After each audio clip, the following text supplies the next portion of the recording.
મિત્રો કહેવાય છે ને કે જનની જણ તો કાં ભક્ત જણજે કાં દાતા કાં શૂર, નહીતર રેજે વાંજણી મત ગુમાવીશ નૂર, નહીતર રેજે વાંજણી મત ગુમાવીશ નૂર. મિત્રો આ સાથે થોડીક હસી મજાકની વાતો કરી લઈએ અને સૌરાષ્ટ્રની ભૂમિની વાત કરવામાં આવે તો એ ભૂમિ એટલે એક ત્યાં દયાળુ માણસો જોવા મળે, ત્યાં અન્નદાતા માણસો જોવા મળે, ત્યાં ભૂખ્યાને ભૂખ્યો ના જોઈ શકે એવા માણસો જોવા મળે.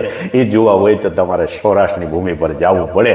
એટલે આ થોડીક નાની મોટી વાતો લઈને હું તમારી સમક્ષ હાજર થયો છું. મિત્રો થોડીક હસી મજાકની વાતો આપણે સાંભળી લઈએ તો એકવાર પતિ પત્ની બેઠા હોય છે અને પતિ પત્ની બેઠા હોય છે, એમાં એલાને જંગ ક્યારે ચાલુ થઈ જાય, ક્યારે હુમલો થઈ જાય એકાબીજા ઉપર એ નક્કી નથી હોતું, કારણ કે એમાં વિચારોની એક આપલે હોય છે અને એ આપલેમાં ક્યારેક એમાં તિરાડ પણ પડતી હોય છે. મિત્રો તો પતિ પત્ની બેઠા હોય છે ને બે વાતો કરતા હોય છે, ત્યારે પત્ની એમ કહે છે કે હું તમને કહું, લગ્ન પહેલાં તો તમે મને બહુ ગિફ્ટ આપતા. એની પત્ની એના પતિને કહે છે કે લગ્ન પહેલાં બહુ ગિફ્ટ આપતા, હું માંગતી નહોતી, સારી સારી વસ્તુ લાવીને તમે આપી દેતા હતા, અને હવે તો કંઈ નહીં આપતા તમે, કે આવા લોભણા કેમ થઈ ગયા છે. ત્યારે પતિ એમ કહે છે કે ગાંડી તું સમજી નહીં, ડાર્લિંગ તું સમજી નહીં. પતિ એમ કહે છે કે ડાર્લિંગ માછીમારને તે જોયો છે? તો કે હા જોયો છે ને. તો કે માછીમાર માછલી પકડાઈ જાય પછી એને ખાવાનું નથી આપતો, બરાબર ને. તો મિત્રો આ સાથે જ મારે વાત કરવી છે કે આ સૌરાષ્ટ્રની ભૂમિની વાત છે, અને મિત્રો સૌરાષ્ટ્રની ભૂમિની વાત હોય ત્યારે એક દયાળાપણાની વાત આવે, અને દયાળાપણાની વાતમાં મારે એક નાની એવી વાત કરવી છે કે એક હોટલ હોય છે અને હોટલની બહાર 5 ટેણિયાઓ બેઠા હોય છે, ગરીબ છોકરાઓ બેઠા હોય છે, અને એ હોટલની અંદર જે માણસો જમતા હોય છે ને એ કાચમાંથી આમ જોતા હોય છે અને વિચારતા હોય છે કે આ વસ્તુ અમને ક્યારે ખાવા મળશે. ત્યારે બપોરનો ટાઈમ હોય છે અને ત્યારે એક વ્યક્તિ ત્યાંથી પસાર થાય છે અને કારમાં બેઠો હોય છે. કારમાં બેઠો આ માણસ આ ઓબ્ઝર્વેશન કરતો હોય છે, જોતો હોય છે, કાર સાઈડમાં પાર્કિંગ કરી દે છે અને જોવા મળે છે આ વસ્તુ. એટલે જોતો હોય છે કે છોકરાઓ શું કરે છે. છોકરાઓ મતલબ એમ નહીં કહેતા કે દયાળાપણાથી જોતા હોય છે.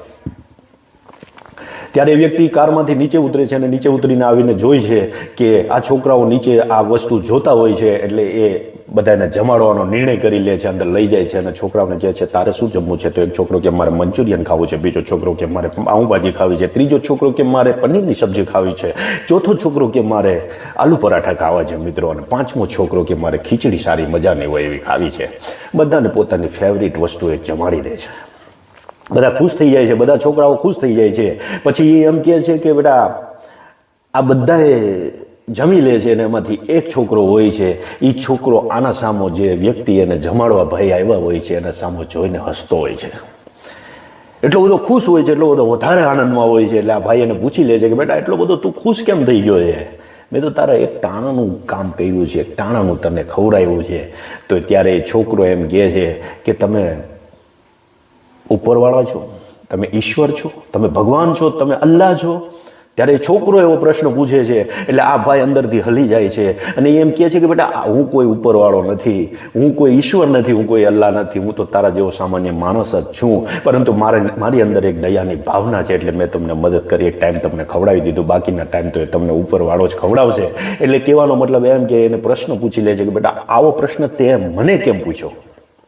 ત્યારે પેલો છોકરો એને એમ કહે છે કે હું કાલે રાત્રે ગઈ રાત્રે હું જ્યારે સૂતેલો ત્યારે મેં એમ કીધું હતું, ઉપરવાળાને પ્રાર્થના કરી હતી કે હે ઈશ્વર, હે અલ્લાહ, મેં એવી પ્રાર્થના કરી હતી. એ છોકરો એમ કહે છે કે કાલે મને તું ભૂખ્યો ના સુવડાવતો, કાલે મને ક્યાંક તું જમવાની વ્યવસ્થા કરી દેજે. એટલે આજે હું એ વિચારતો હતો અને તમે આવ્યા એટલે તમે અમને જમાડી દીધા, હું એટલો ખુશ થઈ ગયો. એટલે મેં તમને પ્રશ્ન પૂછી લીધો કે તમે ઉપરવાળા તો નથી ને?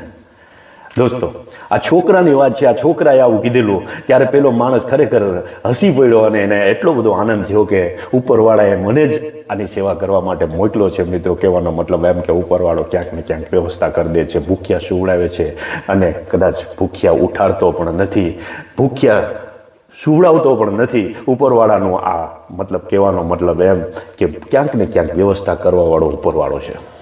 તમારી મારી બંનેની વ્યવસ્થા કરવાવાળો ઉપરવાળો છે. અને કોઈ માધ્યમ બની જાય છે મિત્રો, સેવાનો માધ્યમ બની જાય છે. એટલે આ છોકરાના વાક્ય ઉપરથી માણસ હલી ગયો હતો મિત્રો. અને ઉપરવાળાએ આપણને જો આપ્યું હોય તો ક્યાંક ને ક્યાંક આપણે હેલ્પ કરતી રહેવી જોઈએ. આપણાથી થાય એટલી બને ત્યાં સુધી મદદ કરતી રહેવી જોઈએ. આ પ્રસંગ આપણને કહી જાય છે મિત્રો. આવા પ્રસંગો, આવી ઘટનાઓ તમારે સાંભળવી હોય તો મારા વિડીયોને તમારે જોતા રહેવા પડશે. ચેનલને સબસ્ક્રાઈબ કરવી પડશે. ફેસબુક પર હોય તો ફોલો કરવું પડશે. અને નવા વિડીયો સાથે, નવા ટોપિક સાથે ફરી મળીશું. ત્યાં સુધી રાહ જોજો. તમારો ભાઈ આવશે ચોક્કસ.